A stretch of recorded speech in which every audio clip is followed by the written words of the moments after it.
Welcome to SolidCAM Professor. I'm Sydney, your SolidCAM Professor, and in this session we'll be learning how to create coordinate systems for turning parts and for mill turn parts. If we take a look at this part that we have on our screen, you'll note this part has several operations that have to be done on it. It needs to be turned, as shown over here, including these radiuses over here, and it also has to be milled as well. So to do this, I'll be using a mill turn machine. Now, it should be noted that a mill turn machine can also be used just for turning, and it can also be used just for milling. Now, before I continue, let me advise you of some of the preparations that are helpful to be done before you actually start machining the part. One, there are certain sketches that will be helpful to build. For example, if I were to take, let's say, my front view, you'll see that I've made three different sketches. My first sketch being this line over here, my second sketch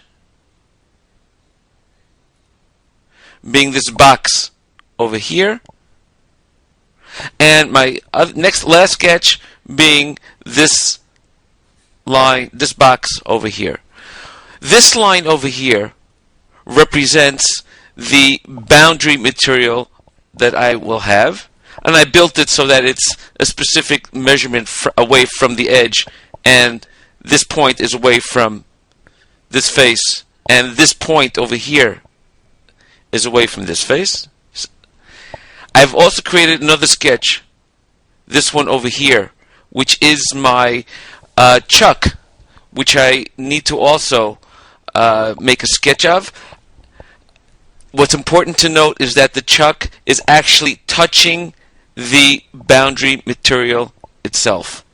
And my third sketch that I've created over here is a box on the other side. This is, if you need it for a back spindle, this will be my back spindle of the part itself. Note that I have my back spindle exactly touching the material itself, because that's exactly where I wanted to go onto, and also the area over here, how far in I want my chuck to go on the part, exactly where I want that chuck to sit for my back spindle.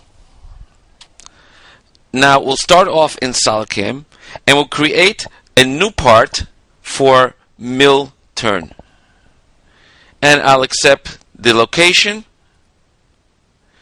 and we now are ready to start defining our coordinate system. You'll note that I'll be using a CNC controller. In this particular case, I'll be using the Integrex E410H, but this is obviously, I can choose from a numerous number of machines, also one that's specifically specified for what I need. My coordinate system starts as follows. Choosing my coordinate system is very similar to choosing coordinate system as we did in milling.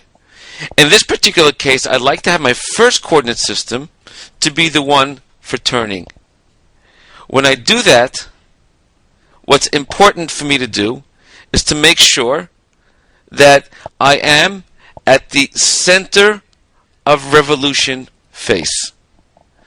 Once I've done that, all I have to do is simply click on the wall of the diameter, and I will automatically get a home position at the center of that face at the top. Now, sometimes we have a condition where or we may even actually want it, that the home position is not on this side, but rather on the opposite side. All I have to do here is just simply say change to opposite, and it flips around to the other side. But in this particular case, I want it back in the front, so I'll just simply say change to original, and we now have our home position, our first home position over here. The moment I accept this, if I was just doing turning, just in the turning operation, this window would not pop up. But since I am working in mill turn, I can also use this coordinate system position for milling as well as turning. Therefore, I have all this information here just like I had it in milling. I'll simply say OK. Now, to create another home position for my milling operation, say for this one, all I have to do just like in milling, simply right-click, add another home position, and we're back in the same field, and I can simply click on any surface I want.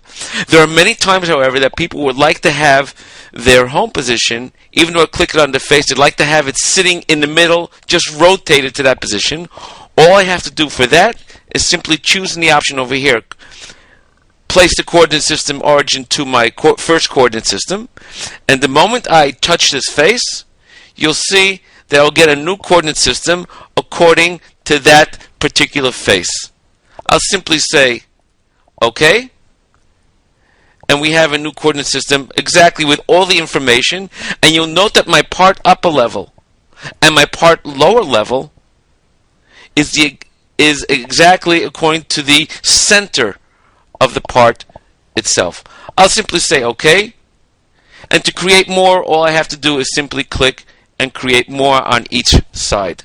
We now have two coordinate systems, our second position as you see here, and we also have our first position, which can be used for milling as well as for turning. So if I had holes here to be drilled, for instance, on these surfaces, for example, I can also use that, the turning position, the Mach 1 position, for milling as well.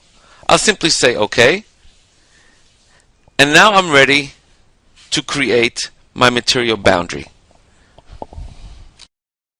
We'll discuss the use of stock creating material boundary, main spindle, back spindle, and target model in our second part of this lesson. Thank you for joining us on SolidCAM Professor. Take care and have a nice day.